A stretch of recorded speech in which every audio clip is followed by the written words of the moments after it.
Hey friends, Tuxx here. I got this wonderful thing for Christmas I want to talk to you guys about right now. This is actually kind of like the surprise breakout gift of my holiday season. In fact, over on Tuxx Toys, I have a whole video about everything I got for the holidays for Christmas. And if you want to check that out, just check it out at Tuxx Toys. But I wanted to show you this over on this channel here. This is the Atari Flashback Portable. It's a little handheld that lets you play Atari 2600 games and more. Let's dive into this. Checking out the packaging, you can see very colorful, very cool looking. There's that. Here's the games in the back.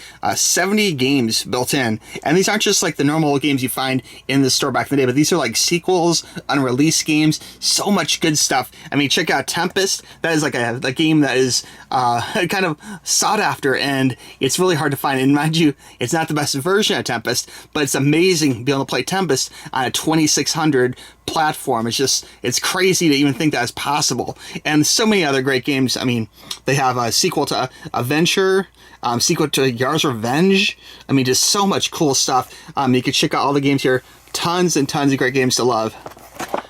Okay, on the side here, you can see it actually comes with the Atari Flashback portable player, with including 70 built-in games, instruction manual, USB charging cable, and a rechargeable battery. It's kind of built into it. Okay, let's dive in, see what we have in the package. I did pre-cut this. I've been playing this for a couple days now, so I did open it, but I haven't really taken even the new tape off or whatever. You get an instruction manual. That's what this is all about.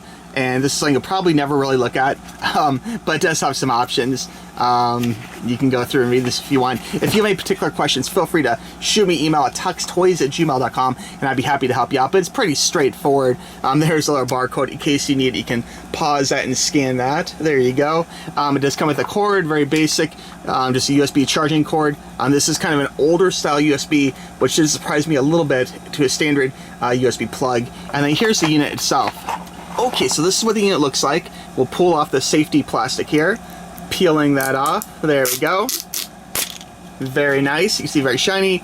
We have buttons here. We have reset. We have start. We have kind of like your standard 4 buttons, a T and A button, and then kind of like a little dome. Now these do feel a little bit cheap in quality, I'll be honest with you guys, but it's very responsive. So even though it's kind of like cheap plastic, it feels really good and it controls really nicely. On the bottom we have on and off and headphone jack. On the back we have the gorgeous Atari logo with a rechargeable battery. On the inside, spot for an SD card slot, audio out, USB charge in, and then volume control. Okay, so let's go ahead and turn this on. And it's very bright lights in here, so you may not be able to see too good, but let's find out here. Okay, I got the lights dimmed just a little bit here, so you can kind of see what's going on. These are the games included. You got Adventure, Adventure 2, which is that unreleased Adventure sequel. Lots of fun. Air Raiders. Now this is one of those M Network games, which is really in television for Atari. Aqua Adventure, which I have no idea. I guess that was like a game that came out after the console game crash of the 80s. Asteroids, which is like the classic 2600 Asteroids. Astro Blast, which is another Intellivision game. Atari Climber, which is an unreleased. This was actually part of like the Atari Club. It was a special, you had to be part of the Atari Club to get this, and it was kind of like Crazy Climber in the arcade, but it was their version of it, which actually is a lot of fun. I highly recommend it.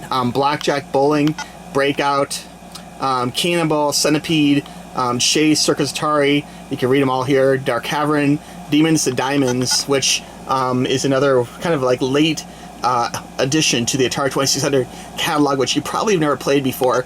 Desert Falcon, that was actually a 7800 game, which they also put out in 2600 after the crash. Dig Dug, Dodge 'em, that was one of the original ones. What else we got here? Just tons of great games. Earthworld, Earthworld, Frogs to Flies, another M Network game. Frogger Parker Brothers, a lot of fun. Let's see. Gravatar, which is another one of those Atari special games you had to buy from the club. Millipede, Missile Command, Haunted House 2. Check out, there's the original Haunted House right here, and then Haunted House 2, which is kind of after the great video game crash. They kind of added it in, which is really great. Kaboom is a great game, but really it doesn't play very well without a track controller, so don't expect that one to be the easiest to play with this little touchpad, but it's great at being on there though.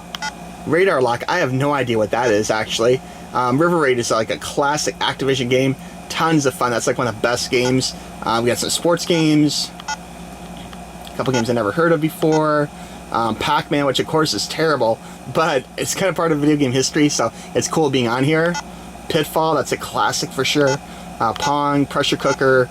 Let's see here. We'll go forward. There's some interesting things on this page here. I noticed it has this game, Star Strike. Let me fast forward here, which is an M Network game. Starship was actually one of the original games for 2600 that got pulled later, and then Stellar Track was like a Sears only game that was kind of like Star Raiders, but it's more mathematical, like as far as like kind of like Battleship, like getting your ship to a certain spot. You had fuel management, very much a number crunching game, almost like a real early EVE Online or something, as crazy as that might sound. Continuing on here, let's see here. Next page, Super Breakout classic. Tempest. Who would think Tempest would actually be on an Atari handheld? That is super crazy. Look at the artwork, very cool. And it's actually a really fun game. Lots of other great games. Waterworld, Wizard, Xevious, which is surprisingly good on this Atari 2600 Flashback. That was like out at the very end of the 2600 lifespan. I never got it because I think I had a 7800 at the time. But actually for 2600, they squeezed a lot of fun into a small amount of memory. And of course, Yars Return, that's the sequel to Yars Revenge. The sequel, who would think? Yars Revenge is one of the funnest games on the 2600, and they have a sequel called Yars Return. You gotta play this game, it is so cool. You're gonna have a blast, I promise you.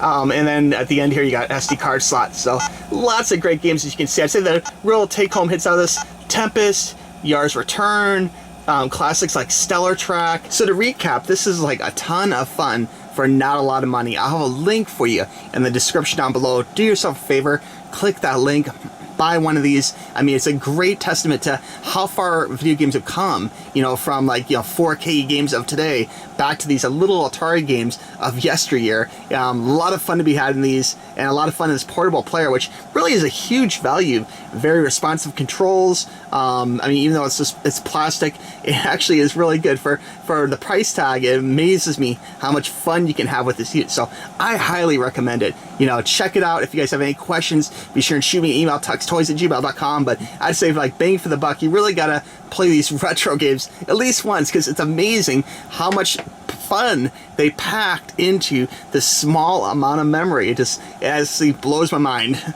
Alright friends, well, thanks for watching, I appreciate it, and we'll talk to you soon. Bye bye.